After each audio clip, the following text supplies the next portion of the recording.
StoreConnector has onWillChange callback. This callback is executed when the state changes before the widget is built. This callback receives the previous view model and the current view model as arguments. If the distinct option is true, it will only be called when the view model changes.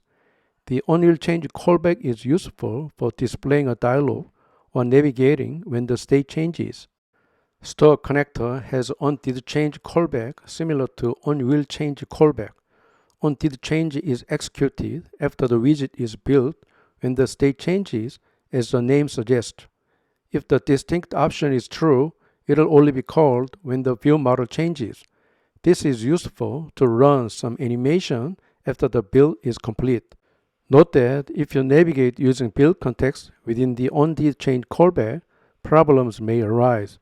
So it is recommended using onWillChange for that purpose.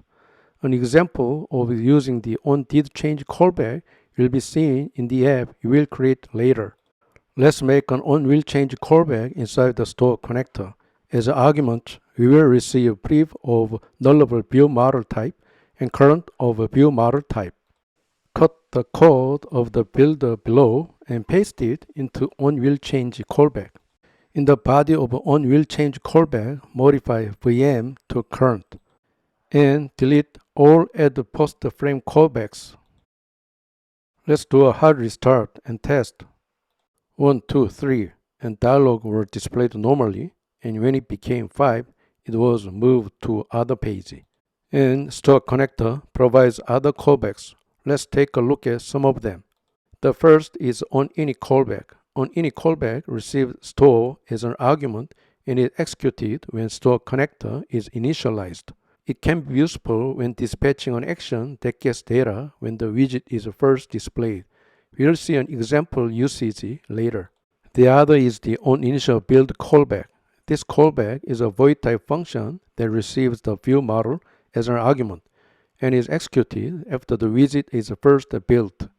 Great for displaying animation, snack bar, dialog, etc. OnDispose callback is executed when the StoreConnector is removed from the widget tree. Useful for cleanup tasks. Let's create an onInit callback that takes store as an argument. We will call the showDialog function inside the onInit callback. The showDialog function returns an alert dialog that outputs onInit from the builder callback. Let's do a hard restart and test. Set state or mark needs build error. Calling showDialog in onInit means that the framework is drawing something and it tells the framework to draw something else, so an error occurred. If you need such a function, you can use the add post frame callback method, but since it is cumbersome, I will use onInitialBuild.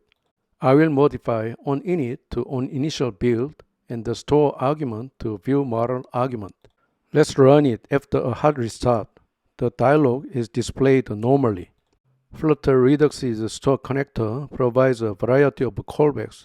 If you use these callbacks well, you can perform actions such as displaying dialogues or navigation according to state changes without errors. These features are a bit different from React Redux. These are functions provided because of the unique characteristics of Flutter. The third way to access the store is by using the of_static method of the store provider. Store provider's descendant widget can access the store using of_static method.